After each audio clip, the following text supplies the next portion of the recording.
नमस्कार श्रोते हो. ऐकाल तरी वाचाल या चॅनलवर तुमचं मनापासून स्वागत. आणि तुम्ही जर या चॅनलवर नवीन असाल तर आपल्या चॅनलला नक्की सबस्क्राईब करा. आपल्या चॅनलवर छान छान कथा, लेख वाचून दाखवले जातात आणि ते तुम्हाला नक्की आवडतील. श्रोते हो, आपल्या सर्वांच्या आवडत्या लेखिका डॉक्टर विजयाताई वाड, मराठी विश्वकोश मंडळाच्या पहिल्या महिला अध्यक्षा आणि आपल्या प्रेमळ शब्दांनी वाचकांची मनं जिंकून घेणाऱ्या चतुरस्त्र लेखिका. त्यांचं एक छानसं पुस्तक आहे, मला काही सांगायचंय, आणि त्यातला एक छानसा लेख, मन करारे प्रसन्न. उत्तमरावांची कन्या ऑस्ट्रेलियात असते आणि मुलगा फिलाडेल्फियाला. मुलगा अशोक कॉम्प्युटर इंजिनियर झाला आणि तडक तिकडे गेला, अगदी त्यांच्या मनाविरुद्ध. दोघांमध्ये मोठाच विसंवाद झाला. अरे, तो आमचा एकुलता एक मुलगा, तुझा आई बाप्पासाठी काही कर्तव्य नाही का? बाबा, तुम्ही सध्या तरी ठणठणीत आहात आणि आई तर पिंक हेल्थमध्ये. माझा पाय प्लीज मागे ओढू नका. अरे पण तू एकुलता आहेस ना. अश्विनी आहे ना इथे, चांगली आर्किटेक्ट होतीये, तीही बघेल की तुमच्याकडे. आणि मी परदेशी गेलो म्हणजे मेलो असं थोडंच आहे. ईमेल, फोन याद्वारे रोज सुद्धा बोलीन तुमच्याशी आणि गरजेला निघूनही येईन, सुट्टीला येईन. तरी आम्हाला नाही पटत रे. आम्हाला म्हणजे कोणाला? तुम्हाला एकट्याला. आई आणि अश्विनी काही सुद्धा बोलत नाहीत. उत्तमरावांना असल्या प्रत्युत्तरांची सवय नव्हती. त्यांना अशोकचं बोलणं विलक्षण लागलं. जायचं असेल तर पुन्हा कधीच येऊ नकोस. आम्हाला एकटी आशूच आहे असं समजू आम्ही. असं ते जरा उसळूनच बोलले तसा अशोकचाही पारा चढला. टोकाची भूमिका घेताय बाबा तुम्ही. पहा बरं, पस्तावाल. अरे जा रे. बाप लेक हमरी तुमरीवर आले तशी आई घाबरी झाली. तिचं बीपी लो झालं. अश्विनीच्या खांद्यावर मान टाकून ती मुसमुसू लागली. अहो, रड काढू नका, आम्ही मेलो नाही अजून. जो मुलगा तुमची पर्वा न करता तुम्हाला सोडून चाललाय त्याच्यासाठी अश्रू नका ढाळू. लायकी नाही त्याची तेवढी. उत्तमराव करवादले तसं तरुण रक्त आणखीन उसळलं. अशोक रागानं तिथून निघून गेला. पुढील 2 महिने तो आपल्या मित्रांकडे राहिला तरी उत्तमरावांचं काळीच द्रवलं नाही. अशोक आता फिलाडेल्फियाला स्थायिकच झालाय. अश्विनी विद्याधरच्या प्रेमात पडली आणि उत्तमरावांना सांगण्याचा धीरच गमावून बसली, कारण त्याचे प्लॅन्स होते ऑस्ट्रेलियात सेटल व्हायचे. आई, विद्याधरला सोडून मी दुसऱ्या कुणाशीच लग्न करू शकणार नाही ग. आणि बाबांचं डोकं किती फिरतं ठाऊक आहे ना तुला. पण आई काही बाबांच्या कानावर घालू शकली नाही. परिणाम, पळून जाऊन लग्न. उत्तमरावांचा आणखीन संताप. लाही लाही, मी निपुत्रिक आहे असं समजेन स्वतःला.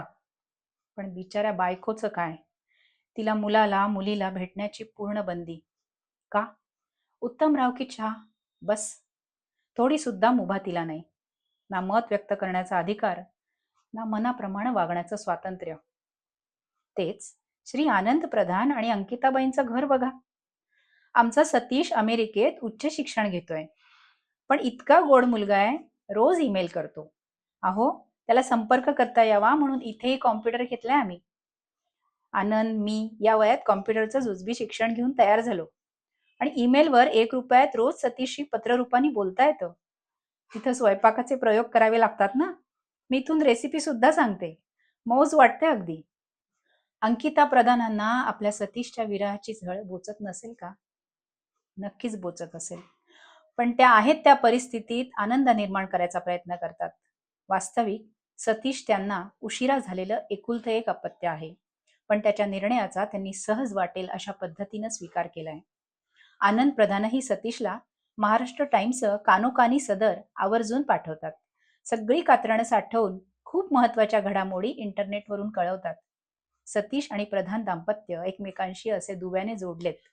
त्यांच्यातले भावबंध पक्के झालेत. जग लहान झाले आता आणि मुलांनी भरारी घ्यायचं ठरवलं तर आपण त्यांचे पंख छाटून कसं चालेल? आनंद प्रधानांचं हे बोलणं मनावर घेण्याजोगं आहे. थिंक ग्लोबली हे शब्द हृदयावर कोरले तरच जगणं सुसह्य होणार आहे. मला सांगा, अगदी भारतातल्या भारतातही आपली मुलं मोठी झाल्यावर नोकरी धंद्याच्या निमित्ताने दूर राहणार आहेत की नाही? की वसंतराव मुलुंड पूर्वेला आणि त्यांचा पुत्र सुमंत मुलुंड पश्चिमेला? अशी दृश्य दुर्मिळच होणार आता. माझ्या काही कल्पना आपल्यासमोर मांडते, पहा पटतात का? आता अशा एकाकी जोडप्यांची संख्या वाढतच राहणार आहे. हम दो हमारे दोच्या जमान्यात मूल दूरस्थ झाल्यावर मोठ्या घरात माणसं उरणार फक्त दोनच, पती आणि पत्नी. मग त्यांनी आंबट तोंड करून का बसायचं? आपण अशी आणखी 3 कुटुंब शोधून काढा ना, ज्याच्याशी आपले भावबंध जुळू शकतात. कदाचित ते आपल्या कॉलेजातले मित्र असू शकतात. मग एखाद्या महिन्याला त्यांच्या घरी 4 दिवस जाऊन राहावे. जुन्या आठवणी उजळत मजेत गप्पा माराव्यात. आपापल्या मुलांची हालहवाल सांगावी. पार्टी करावी. 4 जोडप्यांची घट्ट वीण दर 3 महिन्यांनी एकमेकांना भेटवी. वर्षभरात असे 16 दिवस जरी आनंदाचे मिळाले, तरी ते उरल्या वेळात लोणच्यासारखे पुरतील. सणावाराला एकट्याला कंटाळा येतो. आपल्या आजूबाजूच्या एखाद्या आदिवासी पाड्यावर अशा दिवसात जा. तेल नाही म्हणून अन्नाला फोडणी सुद्धा देत नाहीत बिचारे. पेजेवर भागवतात. आणि आम्ही नको असली तरी आजूबाजूला फराळाची ताटं देत राहतो. कशाला हो? या पाड्यावरच्या 5-25 पोराबाळांना लाडू, शेव, चकली, चिवडा दिलात तर हे काका काकी म्हणजे पाड्यावरचे देव होतील, देव. कधी न मिळाली असेल एवढी प्रसन्नता, एवढा आनंद, देण्यातला आनंद. एकदा करून तर पहा. आपण एकटे नाही, खूप लोकांचे आहोत. फक्त ते दिसावेत इतकंच.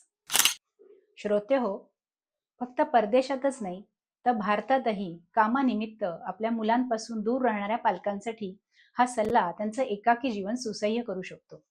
विजयाताईंचे लेखच असे असतात, अडचणीतून मार्ग दाखवणारे. असे छान छान लेख ऐकण्यासाठी आपल्या ऐकाल तरी वाचाल या चॅनलला नक्की लाईक करा, शेअर करा आणि सबस्क्राईब करा. पुन्हा लवकरच भेटूया. तोपर्यंत ऐकत राहा.